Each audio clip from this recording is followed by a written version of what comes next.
बिस्मिल्लाहिर्रहमानिर्रहीम। अस्सलाम वालेकुम नाज़रीन, मैं हूं गुलाम दस्तगीर। आज की ख़ास खबरों को डिस्कस करने के लिए मेरे साथ मौजूद है सीनियर सहाफ़ी तजियाकार सरदार अमीन खान जतोई। जी सरदार साहब, नवाज शरीफ का नाम ECL से निकालने के लिए जो बयान मशहूर तो समाअत जो है कल तक मुलतवी हो गई है।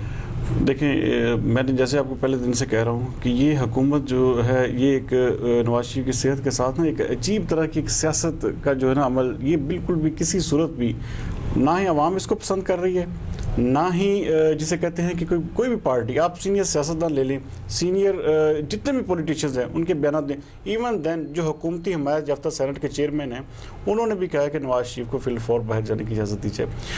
चौधरी परवेज़ लाई का बयान देख लें, गवर्नर गुलाम सरवर का बयान देख लें, चौधरी शुजात हुसैन का बयान देख लें, या दीगर जितने भी पीपल्स पार्टी के उम्मीदवार, आप देखें सबका वज़ीर राजा परवेज़ अशरफ ने क्या कहा, सबके बयान आप एक लुबे लबाब सिर्फ यही है कि नवाज शरीफ को इंसानी बुनियादों, यहाँ पे इमरान खान साहब अपना बड़ापन दिखाते हैं तो उन्हें चाहिए था कि फौरी तौर पर इजाज़त देते कि मैं अपनी तरफ से इंसानी बुनियादों की बुनियाद पर मैं ये नवाज शरीफ को जाने की इजाज़त देता हूँ। देखें, सबसे पहले कहा गया कि हमारी तरफ से इजाज़त है, उसके बाद ये जो नून लीग की ये जो स्टांस है ना कि ये सिर्फ अपने वोटर्स को खुश करने के लिए नवाज शरीफ की सेहत के साथ खिलवाड़ किया जा रहा है, तो यहाँ पे ये बात बिल्कुल सही आती है। देखिए, यहाँ पे जैसे ही नवाज शरीफ को जाने की इजाज़त मिली तो यहाँ पे एक सोशल मीडिया पे तूफान आ गया कि जी नवाज शरीफ को साथ डील हो गई, इतने अरब, अब कहाँ गए वो सारे अरब रुपए, कहाँ पे गई वो डील, कहाँ पे गए वो सारी बातें। ये झूठ की जो फैक्ट्री है ना हमारे मुल्क में, सबसे बड़ा नुकसान जो है ना ये देती हैं, इन्हीं वजह से हम जिसे कहते हैं आपस में तलखियाँ पैदा होती हैं, आपस में ताल्लुकात इंसानों के ख़राब होते हैं। तो ये जिसे कहते हैं इसकी कोई तुक नहीं बनती कि आप जब एक आपने अपनी तहकीक कर ली, आपने अपना सारा कुछ डॉक्टर से कन्फर्म कर लिया कि मियाँ नवाज शरीफ की सेहत जो है वो बेहद ख़राब है, तो इसके मेरे ख्याल है कि उनको जाने देना चाहिए था। और ये जो उन्होंने फैसला किया है कि देखें बिल्कुल सही किया है।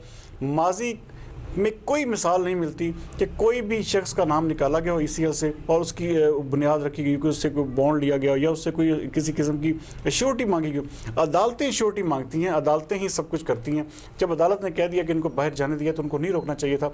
और ये जो देखें यहाँ पर भी उनकी हार हुई अपना लाहौर हाई कोर्ट में। लाहौर हाई कोर्ट ने बाकायदा नैब ने भी और हुकूमत ने भी शहबाज शरीफ के जो वकला पेश हुए उनकी मुखालफत की कि ये जो केस है लाहौर के दायरा इख्तियार में नहीं आता। तो वहाँ पे ना सिर्फ लाहौर हाई कोर्ट ने जारी किया कि ये हमारा दायरा इख्तियार है, बल्कि उसकी समाअत जो है वो कल सुबह 11:30 इसमें मैं ऐड करूँगा कि वो कौन सा फैसला है जो कल होगा, आज नहीं हो सकता था। देखें, यही देखें ना, यहाँ पे सबसे बड़ी चीज़ है, देखिए अदालतें अपनी मर्जी से काम करती हैं। अगर अदालत यहाँ पे कर देती है अभी, तो अदालत के ऊपर एक सोशल मीडिया पे तूफान चले जाना था कि जी अदालतें जो हैं वो जनाब वो 1 मिनट में जो है वो फैसले दे रही हैं नवाज शरीफ के हक में। तो यहाँ पे हर एक पेशेंट तो क्रिटिकल है, उसको कुछ भी हो सकता है। अब देखिए, अगर नवाज शरीफ को कुछ हो जाता है दस्तगीर साहब, तो यहाँ पे मुल्क के जो हालात हैं वो इंतहाई ख़राब हो जाएंगे। और इसकी सबसे बड़ी जिम्मेदारी जो है ये सारे, आप देखिए जुल्फी बुखारी को आधे घंटे में जहाज के अंदर बिठा के ECL से नाम निकाला गया। क्या वो उसका क्या मुजरिम वो नहीं था उस वक्त? मुजरिम या मुलजिम जो भी था उस वक्त ECL पे नाम तो था ना उसका, तो ECL पे नाम आधे घंटे में जहाज में बिठा कर निकाल दिया गया। जबकि कोई भी आप शख्स ले लें, सबके ऊपर केसेस भी हैं, सबके ऊपर, लेकिन कोई चीज़ साबित आज तक नहीं हुई। अगर नवाज शरीफ अगर वहाँ से सजा याफ्ता हैं तो वहाँ से उनकी ज़मानत भी तो हो चुकी है ना, तो उनको जाने देना चाहिए। और यहाँ पे किसी का कुछ नहीं जाना।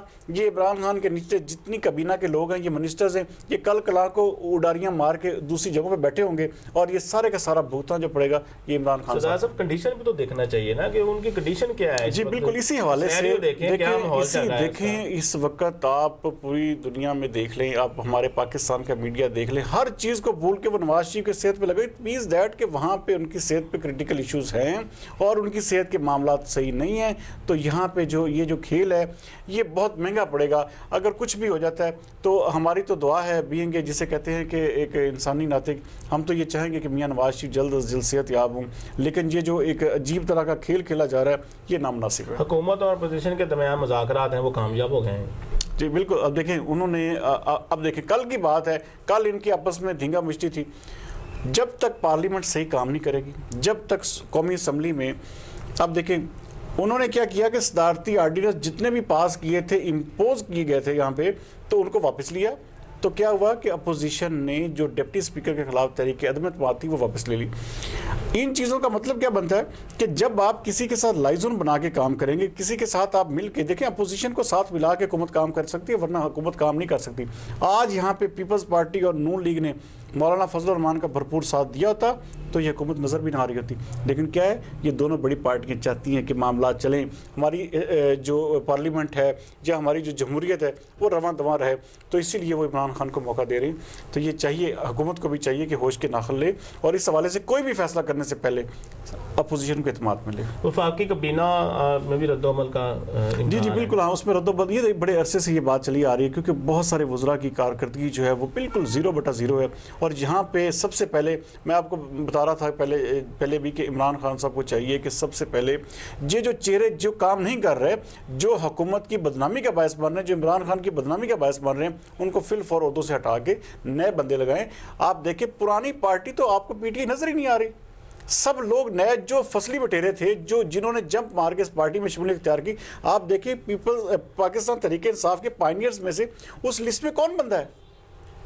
आपको बहुत शाज़ो नादर नजर आएंगे, बहुत बहुत इक्का दुक्का ऐसे बंदे होंगे जो नजर आएंगे, वरना आप सारे कबीना जो भरी पड़ी है नए चेहरों से, जो पुरानी मुशर्रफ की कबीना थी वही इस कबीना। लास्ट 1.5 ईयर से हम यही देखे जा रहे हैं कि रद्दोबदल कोई पॉजिटिव तब्दीली नहीं है। अवाम के लिए क्या है इसमें? ये हमारी अवाम के लिए बेचा है कि इसको कम से कम जो है वो थोड़ा सा एहसास ज़रूर होगा कि आइंदा के वोट डालते वक्त एहसास इस बात का ज़रूर करेंगे कि कहाँ पे किसको आप चुन रहे हैं और आपके लिए जो बंदा बातें कर रहा है। अब देखें, यहाँ पे आपके पास इख्तियारात हैं, आपके पास हर चीज़ है, आपके पास कौन सी ऐसी चीज़ है जो आपके पास मौजूद है, आप डिलीवर नहीं कर सकते। अवाम को रिलीफ पहुँचाएं, अवाम जो है अगर आपके हक में होगी तो आपके लिए कोई भी चीज़, किसी भी तरह की कोई मुश्किल नहीं होगी। प्लान बी पे अमल दरामद हो रहा है, मुल्क के बहुत से दाखिली और खारजी रास्ते जो बंद हैं। देखिए ये देखें ना, अब तो सच्ची बात यह कि अब जो लड़ाई जो थी, जो जिसे कहते हैं कि जिसके खिलाफ लड़ाई थी, वहाँ से उठ के आके आपने अवाम को जो है वो एक किस्म के रास्ते बंद कर दिए, तो ये मेरे ख्याल में बिल्कुल नामुनासिब है। इसके हवाले से हुकूमत और मौलाना साहब को भी बैठ के सोचना चाहिए कि अगर देखिए जी सर ये अजनास आती हैं, जो देखिए रोड्स जो है ना ये तरसी, अब किसी स्टूडेंट ने पढ़ने के इम्तिहान देने जा रहा है, कोई अपनी नौकरी के इंटरव्यू के लिए जा रहा है, किसी का मरीज अस्पताल है, कोई गाँव से आ रहा है, कोई शहर से जा रहा है, कोई सूबे से जा रहा है, तो ये आप आवाम को, अब आवाम के रास्ते रोकेंगे तो ये यकीन माने कि ये बहुत तकलीफ दे अमल होगा। तो इसको मेरे ख्याल के मुताबिक मौलाना साहब को भी सोचना चाहिए कि हाँ वो एहतजाज करें तो बाकायदा उनके, जिसे कहते हैं अगर इलेक्शन कमीशन का मामला है, इमरान खान का मामला, तो उनके दफ्तरों के बाहर जाके एहतजाज करें ना कि आप आवाम को तंग करने के लिए।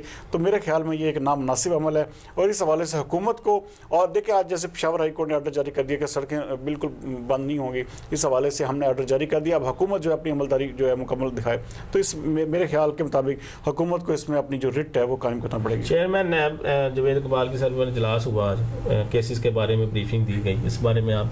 जी मैं पता कि उनकी जो रिकवरी है नैब की वो इस वक्त अप टू द मार्क है। आप देखें कि बहुत सारे ऐसी जो केसेस थे जो पुराने भी थे और नए भी थे, उनको मिला के अरबों रुपया जो है कौमी खजाने में जमा करवाया गया और बहुत सारे नए केसेस की मंजूरी भी दी गई। आप जो भी कर लें, लेकिन नैब की जो कार्रवाई है या जो कारकर्दगी है वो काफ़ी हद तक इत्मीनान बख्श है। लेकिन उसमें एक जो अंसर जो नज़र आ रहा है वो हुकूमती जो है वो बैकअप जो है वो इसमें नज़र नहीं आना चाहिए। जवेद इकबाल साहब बड़े सीजन किस्म के जस्टिस रहे हैं और सीजन किस्म के ब्यूरोक्रेट हैं, तो उनको ये भी चाहिए कि इस हवाले से जो एक तासुर मिल रहा है कि अपोजिशन के खिलाफ ही नैब काम कर रही है, तो इस हवाले से थोड़ा सा जो है किरदार। मुल्क में समाजी और इक़्तिसादी तरक्की जो है फोर्सेस की मदद से आई है। आर्मी चीफ का बड़ा अहम बयान है आज। बिल्कुल बिल्कुल, इसमें देखें आज बड़ी अहम मुलाकात हुई है वज़ीर आज़म इमरान खान और chief of army staff Qamar Javed Bajwa साहब के, और उसमें जो सबसे बड़ी देखिए 1 महीने बाद ये मुलाकात हुई है, उसमें बहुत सी अहम बातें भी डिस्कस हुई हैं, बहुत से अहम इश्यूज़ भी, लेकिन उनके साथ साथ जो हमारे स्ट्रेटजिक जो इश्यूज़ हैं जिसमें लॉ एंड ऑर्डर है, ये दिफाई सूरत हाल है, जो हमारी सरहदी सूरत हाल है, जो मुल्क की जो दिफाई जो बजट है उस हवाले से भी काफ़ी अच्छी डिस्कशंस हुई हैं। और जिसमें कोई दो राय नहीं है कि इस मुल्क में अगर मईशत को बेहतर बनाने में सबसे अहम किरदार किसी इदारे ने अदा किया है तो वो फ़ौज है। पाक फ़ौज ने अगर ये किरदार अदा ना किया होता तो यकीन माने यहाँ पे आप जिस तरह की सूरत हाल थी, बम धमाके आए रोज़, कत्लो गारत आए रोज़, आप सड़कों पर लाशें उठाते थे, तो यहाँ पे पाक फ़ौज ने जो है बहुत अहम किरदार किया है। और मैं समझता हूँ कि अगर कोई महकमा, कोई इदारा अगर क्रेडिट का मुस्तहिक है मईशत को मजबूत करने में या मईशत के में अहम किरदार अदा करने में, तो वो सिर्फ और सिर्फ पाक फ़ौज है। करंट अकाउंट का सारा कम हो गया है, मतलब इजाफा हो गया है, इमरान खान साहब का दावा है। ये दावा है, इसको दावे को हकीकत हम तब मानेंगे जब जी नहीं इसमें हम तब मानेंगे जब ये जो महंगाई की सूरत कंट्रोल होगी, जब आम आदमी तक रिलीफ पहुंचेगा, आम आदमी सुखी होगा। अब देखें बहुत सारी अहम चीज़ें हैं जिनके अब पंजाब हुकूमत जो है वो एक बेहतरी की तरफ जरा गामजन हुई है कि उन्होंने चीज़ों की कीमतों के ऊपर बड़ा चेक एंड बैलेंस किया है, किसान को डिस्प्ले सेंटर्स मुहैया किए, किसान अपनी अजनास खुद बेचें। उसके हवाले से फिर बहुत सारे ऐसे मुख्तलिफ शहरों में, हर पंजाब के हर शहर में उन्होंने मुख्तलिफ स्टोर्स दिए हैं, मुख्तलिफ आउटलेट्स दिए हैं जहाँ पे आप एक ख़रीदारी कर सकते हैं जो कि सस्ती और जो है वो मियारी अशिया आपको वहाँ से मिल सकती हैं। तो ये कुछ चीज़ें बेहतरी की तरफ भी गामजन हुई हैं, लेकिन ओवरऑल अभी तक हमारे जो आम आदमी है, जो गरीब आदमी है, उस तक जो है तब्दीली के असरात नहीं पहुँचे। मुल्क के शुमाली इलाका जात में जो है बर्फबारी का सिलसिला जारी है, सर्दी में इजाफा हो गया है, मैदानी इलाकों की तरफ भी उसका असर है। जी बिल्कुल, 2 दिन की जो बारिश है उसने जो है बिल्कुल अपना मौसम जो चेंज कर दिया। इस वक्त जो है आप ये देखेंगे दर्जा हरारत जो है वो माइनस में जा चुका है, कई ऐसे इलाके, पहाड़ी इलाके इसको उर्दू में, तो जारी बात है उसकी फिर सारी की जो इम्पैक्ट है वो पूरे मुल्क में पड़ रहा है। अब आप पूरे मुल्क में एवरेज देख लें 8, 9, 10 तक आपके जो टेम्परेचर मैदानी इलाकों का जो आ चुका है, तो ये सर्दी की सूरत हाल जो है अब जारी बात है इसके दिन ब दिन इसमें इजाफा होगा। मौसम तो जारी बात है इस हवाले से अब जैसे जैसे बर्फ पड़ेगी उसी तरह मैदानी इलाकों का मौसम भी जो है वो चेंज होता रहेगा। जी नाज़रीन, ये थी आज की खास खबरें जो हमने आज डिस्कस की। बहुत ख्याल रखिएगा अपना और अपने इर्द गिर्द के लोगों का। कल तक के लिए इजाज़त। अल्लाह हाफिज़। पाकिस्तान जिंदाबाद।